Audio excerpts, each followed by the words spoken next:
생일 축하합니다, 예수님. 네, 감사합니다.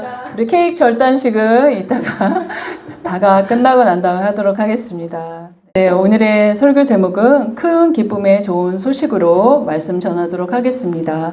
만왕의 왕이신 예수님께서 초림하실 때는 가장 초라한 곳으로 오셨습니다. 누가복음에서는 예수님의 탄생과 어린 시절에 대해서 자세히 기록되어 있는데 예수님이 탄생하시던 때는 언제냐면 로마 황제 가이사 아구스토가 온 천하를 지락펴락했던 시대였습니다. 역사적으로 가이사 아구스토는 주전 27년에서 주 14년까지 로마를 다스렸는데요. 그의 본명은 옥타비아누스로 그는 로마를 괴롭히던 해적과 산적들을 물리쳤고 또 로마 주정부들의 자치권에 대한 간섭을 최소화하여 온 천하를 다스렸기 때문에 그가 다스렸던 시기를 팍스 로마나 바로 로마의 평화 시대로 불려질 정도로 로마를 번성하게 한 그런 주역이었습니다. 그래서 그를 어떻게 칭했냐면 존엄자라는 뜻으로 아우구스투스라고 칭했던 것입니다. 바로 이 인물이 성경에 가이사 아우구스투스라고 기록된 인물입니다. 그가 통치할 시기에 이스라엘도 로마의 통치 아래에 있었지요. 그때 이스라엘 갈릴리의 나사렛 총동네에 누가 살았죠? 요셉과 마리아는 서로 결혼을 약속한 정혼한 사이였습니다. 당시에 이런 정혼을 하며 이미 결혼한 것으로 간주되었기 때문에 마리아는 요셉이 함께 살 집을 마련하는 동안 신부 수업을 하며 요셉을 기다리는 중이었습니다. 그런데 그런 그들에게 아주 천천병력 같은 사건이 일어났지요. 먼저는 마리아가 소식을 먼저 들었습니다. 천사가 나타나 요셉과 동거하기도 전에 임신했다는 소식을 천사가 마리아에게 전달합니다. 마리아는 너무나 놀랬지만 주의 여종이오니 말씀대로 이루어지이다라고 순종하여 받듭니다. 그러나 요셉은 마리아하고 달랐지요. 마리아의 임신 소식에 하늘이 무너지는 것 같은 배신감에 치를 떨며 그러나 마태복음 1장 19절에 의하면 그의 남편 요셉은 의로운 사람이라 그를 드러내지 아니하고 가만히 끊고자 하는 요셉의 성품이 나옵니다. 당시 이 일을 트집잡고 만약에 드러낸다면 마리아는 아마도 나사렛 마을 공동체에서 돌로 처지금을 당할 수밖에 없었기 때문에 요셉은 이 일을 드러내지 않고 조용히 끊고자 하도록 일을 처리했습니다. 그러한 때 하나님께서는 주의 사자를 보내 요셉의 꿈을 통해서 말씀하시지요. 마태복음 1장 20절입니다.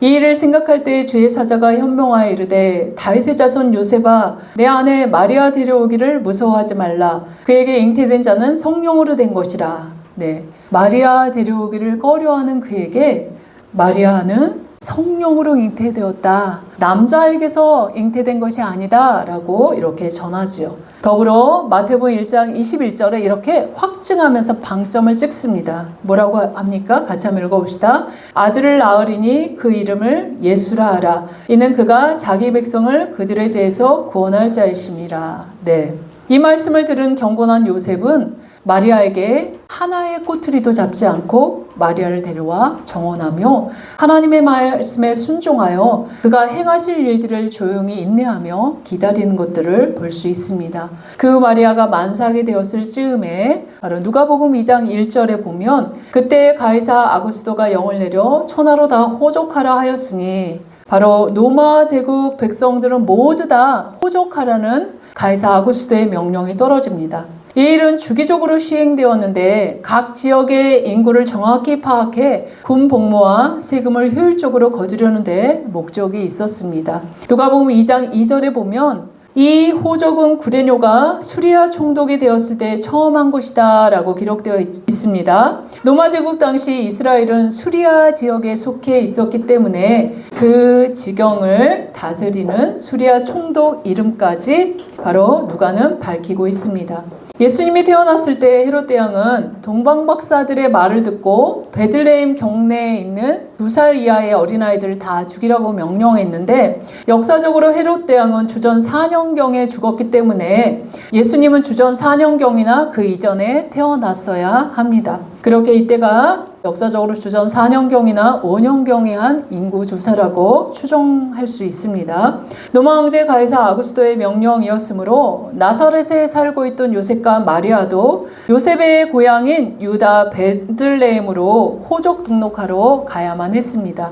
누가복음 2장 4절에서 5절에 의하면 요셉도 다윗의 집 족속이므로 갈릴리 나사렛 동네에서 유대를 향하여 베들레헴이라는 다윗의 동네로 그 약혼한 마리아와 함께 호족하러 올라가니 마리아가 이미 잉태하였더라 라고 말씀하십니다.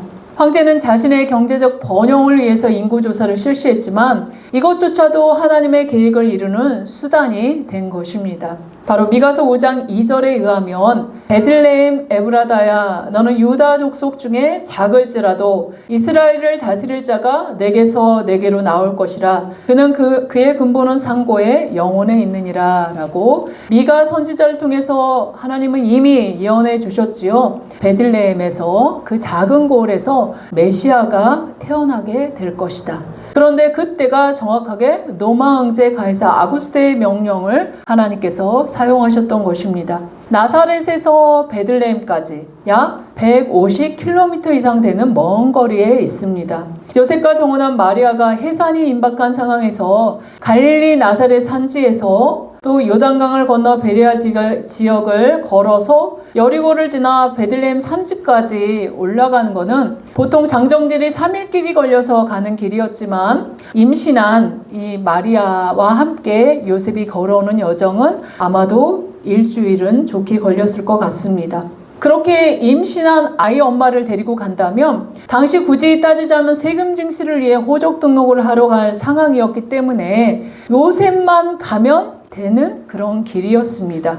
그러나 태어날 아기 예수님이 다윗의 왕위를 계승할 것이라는 가브리엘 그 천사의 예언과 탄생지가 베들레헴일 것이라는 예언을 이미 알고 있었던 이 마리아는 요셉과 동행하여 베들레헴으로 갔을 것으로 추정됩니다. 이렇게 하나님의 섭리는 참으로 놀랍도록 역사하십니다. 만약 이때 호족 등록의 명령이 없었다면 나사렛에서 떠날 수 없었죠. 또 요셉과 마리아는 베들레헴으로 가지 않았을 것입니다. 또한 마리아가 해산할 즈음에 이르지 않았다면 베들레헴에 함께 가도 베들레헴에서 예수님은 탄생하지 못했을 것입니다. 바로 하나님의 메시아 탄생 약속과 성취는 기막힌 타이밍에 성취되게 하셨다는 것인데 우리가 보기에는 그저 우연처럼 이렇게 성경에 기술하고 있지만 하나님 편에서는 구약 말씀을 성취하려는 하나님의 주도면밀한 계획하에 이루어졌다는 것을 알 수 있습니다. 역사와 세상을 주관하는 권세도 모두 하나님의 주권 아래에 있다는 것을 우리가 섬세하게 이 구절에서도 볼 수 있는 것이죠. 그렇게 저와 여러분 이 평택 땅에 우리가 만난 것도 이곳에 개척교회를 이어가게 하는 것도 하나님의 뜻과 주도면밀한 계획하에 이루어졌다는 것을 알아야 합니다. 하나님의 계획하심과 뜻이 없었다면 이곳에 교회가 없어져도 벌써 없어져야 됐을 테지만 이 작은 곳에 하나님의 사람들을 보내시고 또 이 사역을 이어가시도록 하시고 한 사람이 지쳐 쓰러지며 또 다른 사람들을 보내시는 것을 보면 이 가난하고 아픔이 많은 곳에 하나님의 구원의 역사가 흘러가도록 하실 하나님의 분명한 계획하심이 있다는 것을 우리는 눈치를 채야 합니다. 그리고 이 일은 순종하여 받드는 자들을 통해서 하나님은 그 거룩한 일들을 행하실 것입니다. 그렇게 부족한 우리를 이끌어 주심에 그저 감사할 따름입니다. 그러나 그 순종하여 받드는 여정은 결코 쉬운 일이 아님을 우리가 알아야 합니다. 대가 지불이 반드시 있는 길입니다. 만삭인 마리아와 함께 나사렛에서 베들레헴으로 가는 길도 쉽지 않았습니다. 그러나 요셉과 마리아는 천사의 예언을 기억하며 그 길을 순종하며 걸어갔던 것입니다. 누가복음 2장 6절에 의하면 거기 있을 때 해산할 날이 차서 바로 베들레헴에 호적 등록하러 갔을 때 그때에 아이를 해산할 날이 차서 바로 마리아에게 산통이 일어난 것입니다. 그러나 이미 호적 등록하러 온 사람들로 가득 찬 베들레헴에는 마리아가 아기를 낳을 그런 여간이 구해지지 않았습니다. 그래서 누가복음 2장 7절에 보면 첫 아들을 낳아 강보로 싸서 구유에 뉘었으니 이는 여간에 있을 곳이 없음이로라 라고 분명히 말씀하고 있습니다. 당시 숙소가 꽉 찰 정도로 호족할 사람들이 베들레헴에 많이 왔다는 것을 추정해 보면 아이를 낳을 여간이 없었다는 것은 이해가 되죠. 그러나 요셉은 다윗 안가의 후손이었습니다. 바로 베들레헴 마을 사람들 대부분은 문을 열고 그를 환영하고 맞이해 주었을 것입니다. 더더군다나 출산을 앞둔 젊은 산모를 매몰차게 밖으로 내치고 마국간에서 아기를 낳도록 방치하는 그런 시골 민심은 그렇게 험악하다고 우리가 상상하기 어렵지요. 왜냐하면 중동 지역에서 손님을 맞이하고 극진히 대접하는 문화가 있기 때문에 그렇습니다. 그럼 이 본문을 어떻게 우리가 이해해야 할까요? 우리는 구유라는 말을 들으면 마국간이나 헛간을 떠올리지만 중동 지역의 전통 촌락에서는 집안에서 가축을 키우는 곳이 있습니다. 베들레헴의 소박한 촌락에는 그 가정에는 방이 1개나 2개뿐인 경우가 대부분입니다. 보통 큰 방 하나에서 온 가족이 요리하고 먹고 잠을 자고 기거하는 집으로 들어오는 문 옆에 작은 방이 있거나 아니면 천정에 손님들이 거할 수 있는 그런 방들을 마련했습니다. 보통 집안에 들어오면 낮은 곳이고 조금 턱을 높이 해서 층계로 올라가서 사람들이 거주할 수 있는 방을 이런 식으로 만들었습니다. 그래서 문을 열고 바로 들어가면 층계로 올라가기 전 낮은 곳에 가축들을 밤에 들여놓아서 도둑을 방지하고 또 겨울에는 얼어 죽지 않도록 데리고 들어오고 아침에는 밖으로 끌어내어서 집 마당에 메워 놓았습니다. 이런 소박한 집의 구조가 20세기 중반까지 존재한 중동의 시골집 형태입니다. 방의 구조를 자세히 묘사하면 사람이 기거하는 방은 가축우리 쪽으로 약간 기울어져 있게 청소하고 물로 닦아내기 쉬운 구조로 만들었습니다. 가축우리 쪽에 방바닥을 잘라내어서 구유를 만들어 놓았기 때문에 집에서 키우는 소가 한밤중에 배가 고프면 일어나 구유에 든 여물을 먹을 수 있도록 만들어 놓았습니다. 또 양들을 먹이는 구유는 나무로 만들어서 사람이 기거하는 방보다 낮은 바닥에 놓아두었습니다. 이런 전통 농가 구조는 중동의 소박한 시골 사람들의 집 구조였기 때문에 예수님 탄생 이야기에 구유의 아기 예수님을 누였다는 것은 가족이 쓰는 그 큰 방바닥 한쪽에 구유가 붙어있는 중동의 소박한 촌락에서 아기를 출산했다는 것을 이렇게 말하고 있는 것입니다. 그렇게 중동의 시골집의 구조를 대입해서 이 본문을 보면 예수님은 베들레헴에서 객실을 구하려 했지만 이미 사람들이 차서 가족들이 머무는 이 큰 방에서 출산을 했고 방 끝자락에 나무로 만든 구유에 강보로 써서 아기 예수님을 뉘어놓았다는 것을 우리가 추정할 수 있습니다. 바로 온 우주와 만물을 만드신 창조주 하나님이 그 높으신 그분께서 세상에 구원자로 오실 때는 바로 가장 낮은 곳 촌부들이 거하는 그것도 객실을 구하지 못하고 여러 사람들이 보는 기거하는 그 큰 방에서 아기를 낳고 또 떡집이라는 베들레헴에서 또 요한복음 6장 35절에 의하면 예수께서 이르시되 나는 생명의 떡이니 내게 오는 자는 결코 줄이지 아니할 터요 나를 믿는 자는 영원히 목마르지 아니하리라 라고 말씀하셨던 것처럼 양들의 밥통인 구유에 넣어 생명의 떡으로 오셨다는 것, 생명의 양식으로 오셨다는 것을 태어나시자마자 공표하신 그런 하나님의 표적입니다. 이렇게 우리를 구원하시러 오신 예수님의 초림은 당시 천하를 정복한 로마 가이사 아구스도 집안의 왕족으로 태어나실 수도 있으신 그 분이었는데 하나님은 그들을 선택하지 않으시고 갈릴리 나사렛 총땅내 가장 못 배우고 비천한 마리아를 선택하시고 당신이 예언하신 대로 때가 참에 그들을 유다 족속 중에 작은 곳 베들레헴으로 보내셔서 그곳에서 아기 예수님을 낳게 하셨습니다. 또한 아기 예수님을 누일 곳도 황금 요람이 아니었죠. 변변찮은 양들의 밥통이 구유에 누일 정도로 죄인을 구원하러 오신 예수님의 초림은 정말 하늘 영광을 다 버리고 낮고 천한 가장 비난한 곳에 이렇게 오셔서 그것도 가난한 마리아와 요셉의 손에 전적으로 의탁해야 살 수 있는 아기 예수로 태어나셔서 연한 숨과 같이 연약한 모습으로 인간의 연약함을 친히 체험하시면서 이렇게 일생을 사셨습니다. 이렇게 죄인을 구원하러 오신 예수님의 초림하신 이 모습은 저와 여러분이 추구해야 할 방향성을 설정해주는 중요한 지표입니다. 구원의 메시지를 선포하며 사람들을 전도하며 하나님의 나라를 확장하는 일에 동참하는 저와 여러분 이 방향성을 제공해주는 중요한 키입니다. 제약된 길로 걸어가는 사람들을 향해 전도하고 교회를 세우고 말씀을 선포하는 것은 화려한 도시나 부유한 왕족과 귀족들, 잘 나가는 가문 출신들이 모이는 곳이 아닌 아주 초라한 곳, 비천한 곳, 아무도 관심 갖지 않는 곳, 마음이 상하고 지쳐있는 영혼들, 가난한 심령들에게 가는 것입니다. 이것이 바로 죄인들을 구원하러 오신 예수님의 발자취를 따르는 모습임을 우리 사역자들은 기억해야 합니다. 그렇게 우리의 사역 현장이 이런 곳이라면 그 방향이 잘 가고 있다는 그 지표입니다. 그러나 반대의 모습인 당시 기득권 세력인 왕족들과 제사장 그룹들이 걸어갔던 부유하고 명성을 얻는 길로 가는 것을 추구한다면 그건 예수님과 상관없는 그런 길일 것입니다. 그 길은 대로처럼 보이지만 결국 심판받는 사망의 길임을 기억하시며 예수님의 발자취를 따라 낮은 곳으로 비천한 곳으로 마음이 가난한 심령이 있는 곳으로 나아가시기를 주의 이름으로 소망합니다. 아멘. 두 번째로 하늘과 땅의 주인이 이 땅에 오셨을 때 가장 초라한 자들의 경배를 받으셨습니다. 당시 예수님의 탄생 소식을 듣고 예수님께 경배하러 온 사람들은 들에서 양떼를 치던 목자들이었습니다.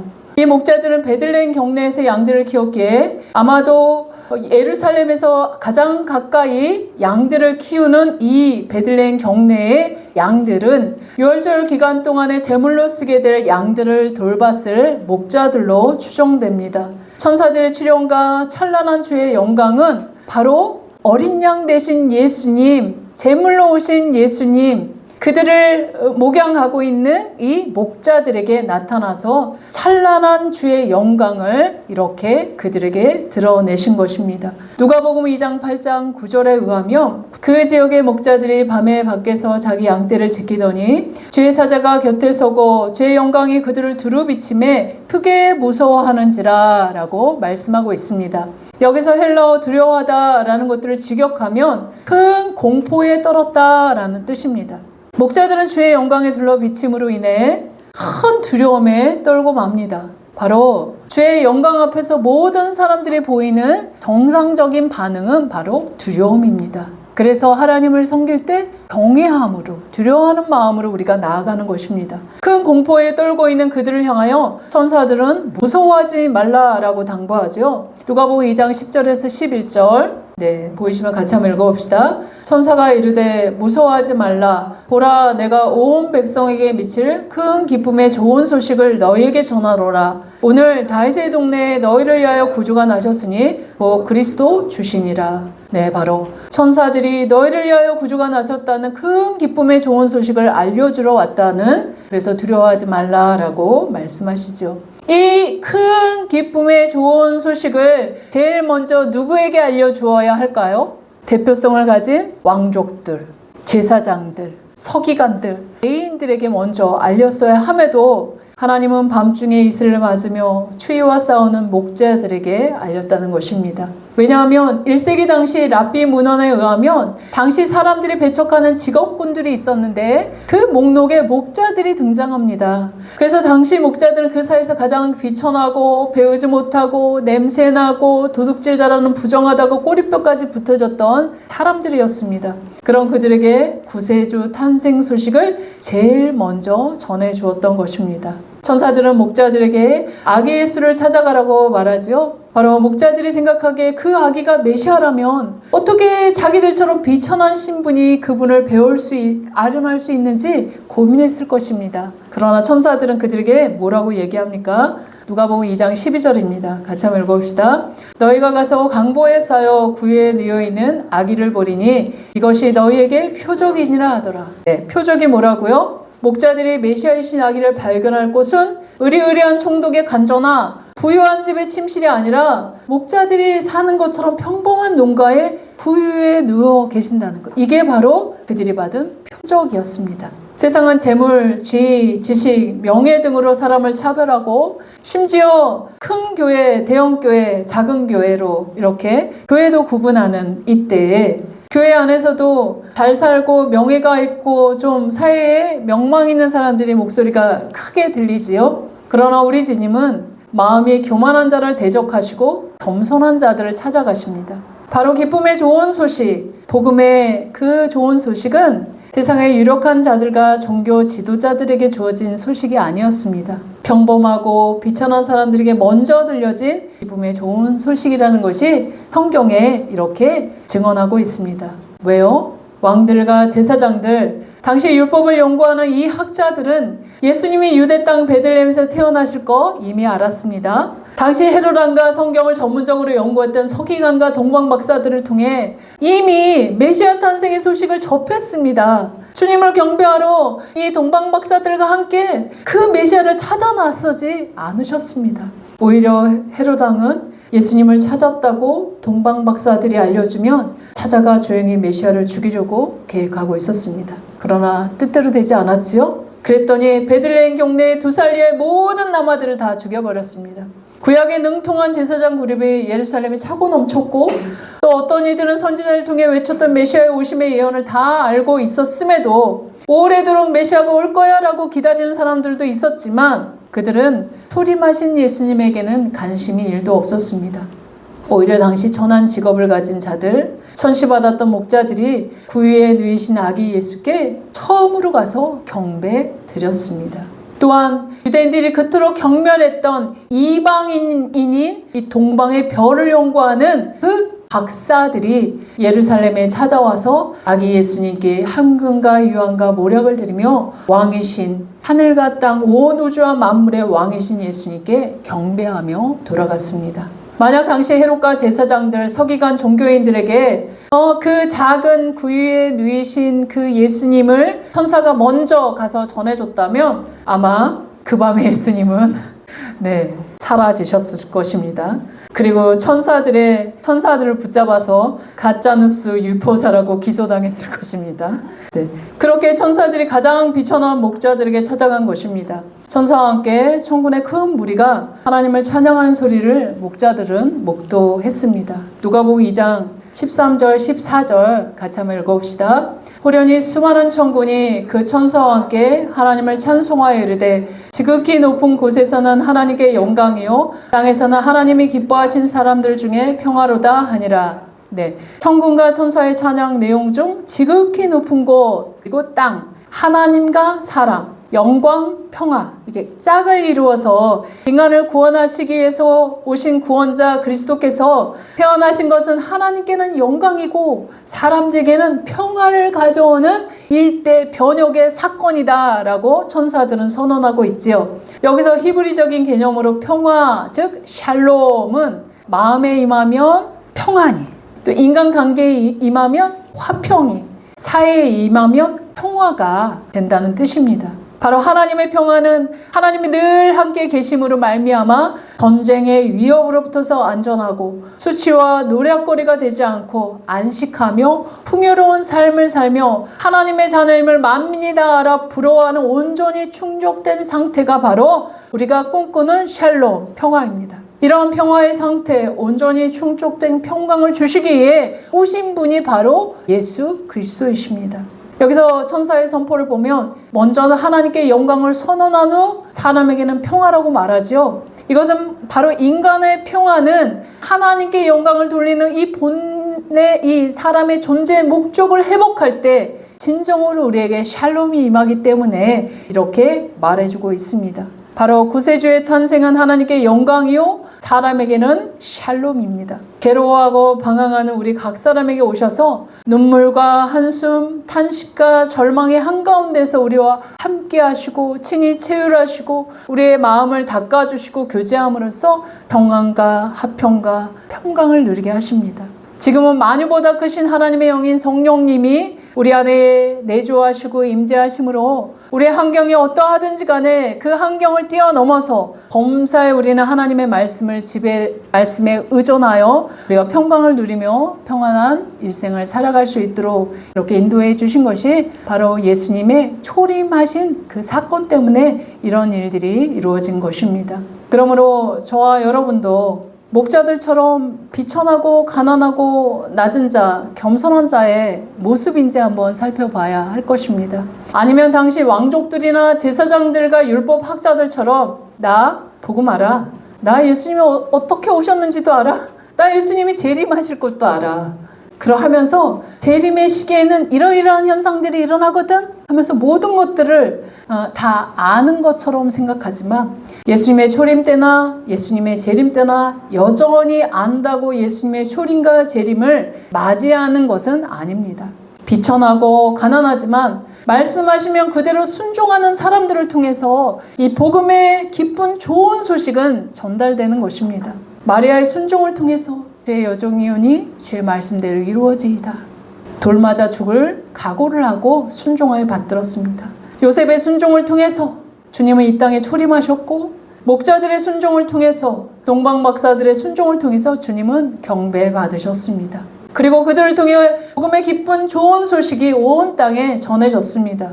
저와 성도 여러분도 복음에 어떻게 반응하는지 우리의 모습을 점검해야 할 것입니다. 복음을 안다고 되는 것이 아니라 순종함으로 이루어지는 것입니다. 그렇게 말씀하시면 즉시 순종하여 받드는 종들이 다 되시어 큰 기쁨의 좋은 소식으로 인하여 하나님께는 우리의 일생의 영광을 돌리고 늘 평강 가운데 만족한 가운데 샬롬을 누리시기를 주의 이름으로 소망합니다. 아멘. 이제 말씀을 맺겠습니다. 초림하신 예수님은 당대의 수도인 예루살렘 왕족과 제사장 그룹이 아닌 변방의 나사렛 촌동네에 가난하고 비천한 요셉과 마리아의 순종을 통해서 태어나셨고 당대 귀족과 부자들의 경배가 아닌 당시 비천한 목자들에게 경배를 받으시며 당대 이스라엘의 유명한 납비들이 아닌 이들이 멸시하는 이방의 동방 박사들에게 경배를 받으셨습니다. 이렇게 연한 순처럼 우리를 위해 낮고 천한 모습으로 이 땅에 초림하신 예수님, 바로 이 모습이 바로 복음을 전하는 자들의 아름다운 발걸음입니다. 저와 여러분, 일평생 이 예수님의 초림하신 모습을 잊지 마시고 우리가 가는 곳, 낮은 곳, 비천하고 마음이 심령이 상한 자, 마음이 가난한 자 그들에게 다가가 구원의 큰 기쁨의 좋은 소식을 전하는 축복의 통로들이 다 되시기를 주의 이름으로 소망하며 축원합니다. 아멘.